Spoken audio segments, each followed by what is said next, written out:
The following Let's Play has been rated for mature audiences only. Any attempts to break the game are for entertainment value only. However, if any typos happen to be found...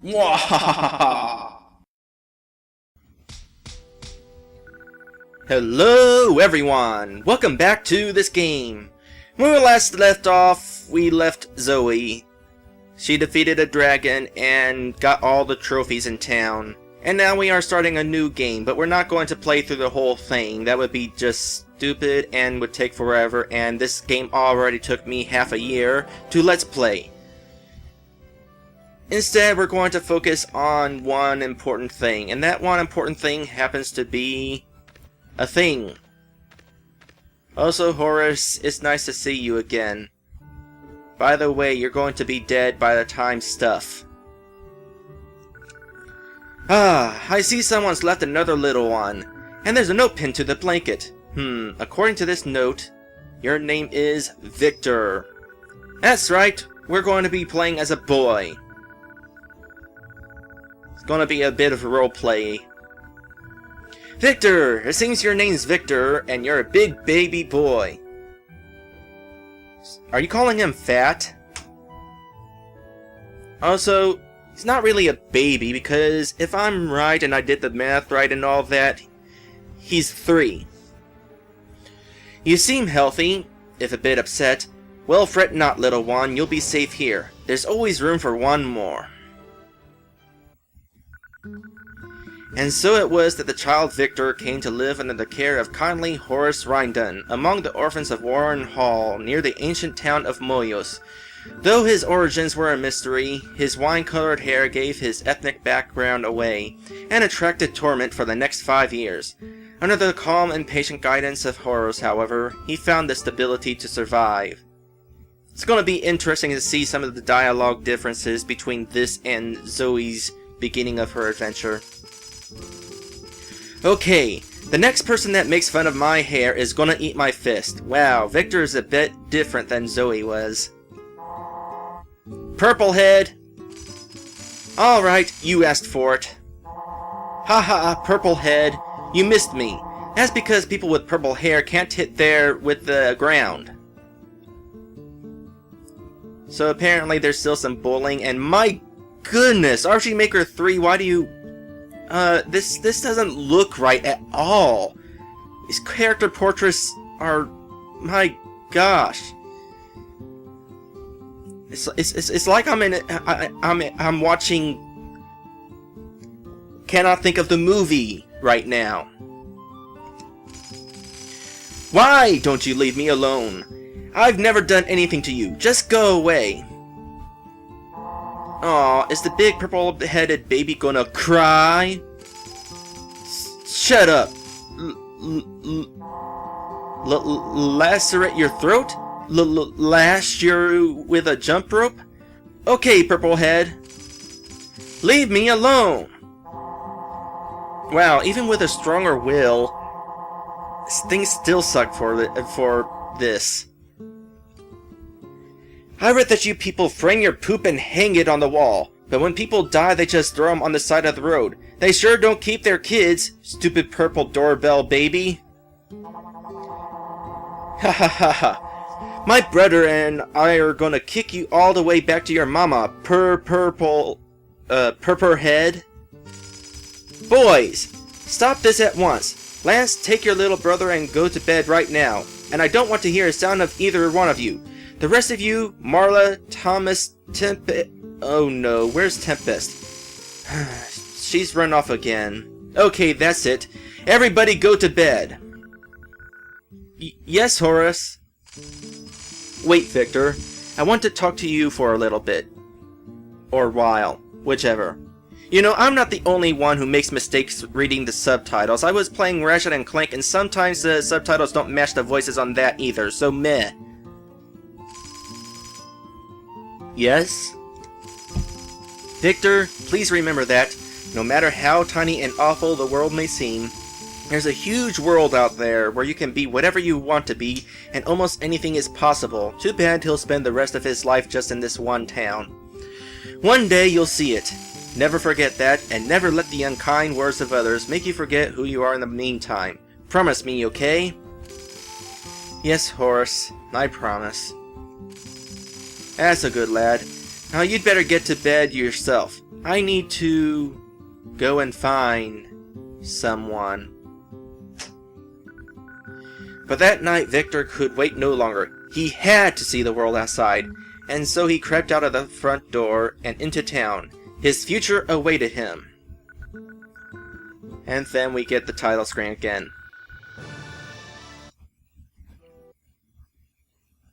Alright, let's see here. It's night time, and boy is it dark, and here is Victor. That's Victor. I like Zoe better. Also, random thing that I don't know if I ever mentioned or not, but the reason that it's so dark and the reason why I have to modify the brightness in editing is because apparently by having the video from my PS2 split between my TV and my video capture, that also happens to split the brightness. Although it's still easier to see on my TV. Now what I'm going to do is I'm going to try to get the same sequence that I did in order to access the Valencourts. And you'll see why in a moment. Alright, I have talked with everybody and hopefully I answered the questions in the same way I did way back in episode 5, I want to say. It was the episode called What If, where I found out what if I got adopted by a different family. And the reason why I'm trying to get adopted by that family is, if you recall, the fact that I was being adopted as a girl was fairly significant. Now that I'm a boy, how different is it going to be?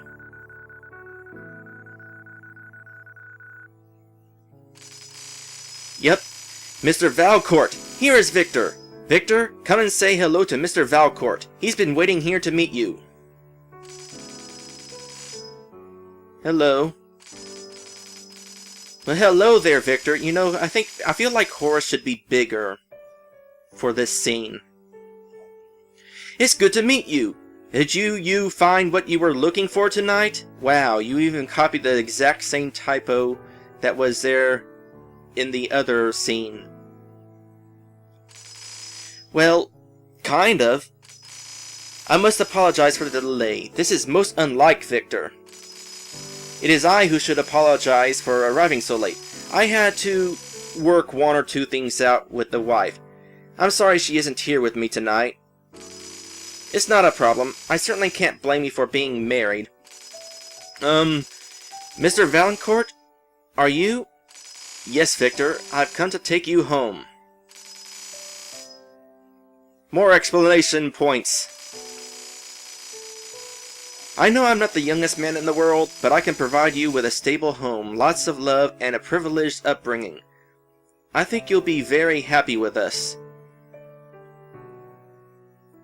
I think this is like the same dialogue we got with the father we stuck with, whose name I can't remember. Can you blame me though? He was so unimportant after he adopted you. So what do you say? You ready to come be my son? Can I be your daughter instead? It's alright, lad. Go on. Actually, in this case, being a daughter may or may not be a good thing, because if you recall, Mr. and Mrs. Valencourt had a bet to decide whether they would adopt a son or a daughter, and Mr. Valencourt preferred a son, and so he kind of grew resentful if he adopted a daughter. So is Mrs. Valencourt also going to be resentful for adopting a son? Oh my! I just know my wife's going to love you! I'll just let you two get acquainted. And so young Victor said his tearful goodbyes to Horace, the only parent he'd never known. Would his new life bring him happiness or still more despair? Only time would tell, but one thing was certain. There was one more important person which he had yet to meet that night.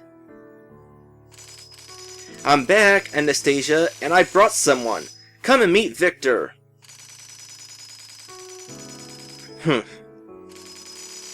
Come and say hello, Victor. Hello. Well, I suppose this one will do. I suppose it will have to, won't it, my darling husband? Down, woman. That's a very nice watch you're wearing. My watch? What do you want with my watch? You best keep away from my watch and all of my other things. We may be rich, but that doesn't mean that you are. Let's just get that straight right now. And I skipped a message that was really short. I'm sorry, It's alright, child. You haven't done anything wrong at all. I know. Why don't you go and check out your new room, Victor? It's up the left staircase. Your mother and I have some things to discuss. Okay.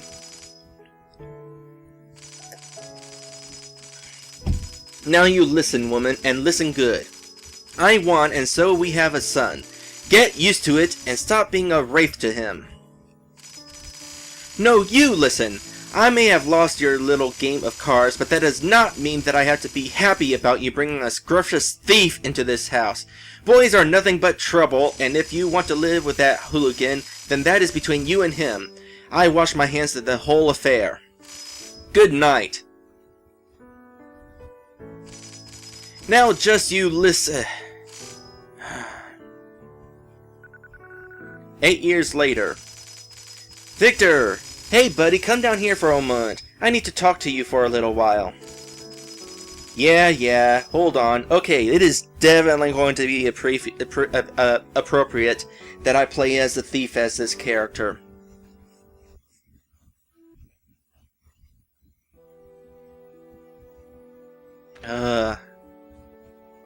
I'm really glad I decided to play this game as a girl. He's supposed to be how old? 8, 9, 10, 16? 16? Oh, that's right. We started off as age 5, I want to say. 13 or 8 or... Let me see. No, we started off as a baby at age 3. 5 years later, we were age 8, and now we're age 16. This does not look like a 16-year-old. Also, hello, puppy. Tika! You're a girl, huh? Well, you know what? Too bad. If I'm gonna be stuck as a guy, so are you.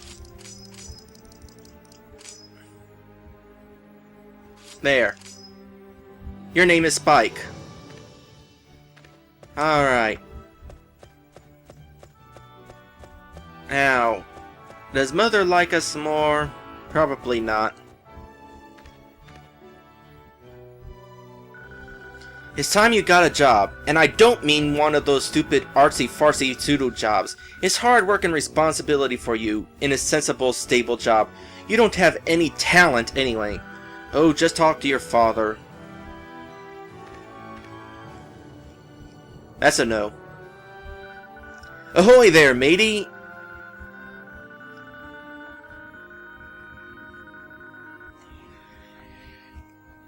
Your mother and I think you'd do well to get out of the house more, and you're 15 now. Oh, I thought you were 16. My gosh, these ages are confusing. So I think you can handle a little more... He does not look like a 15... That's even worse. So I think you can handle a little more freedom. Heck, you could even get a job if you wanted. You can use the money for whatever you want. What do you say to that? It sounds okay, I guess. Anything to get me out of this house. My thoughts exactly.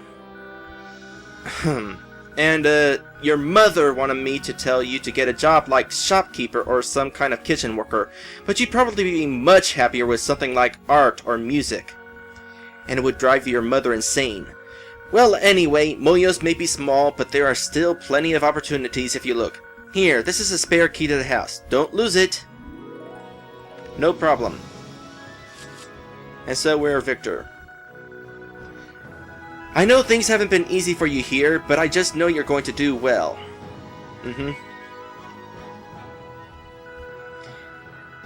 And she just says the same thing. And I imagine things aren't going to change. How long have I been recording?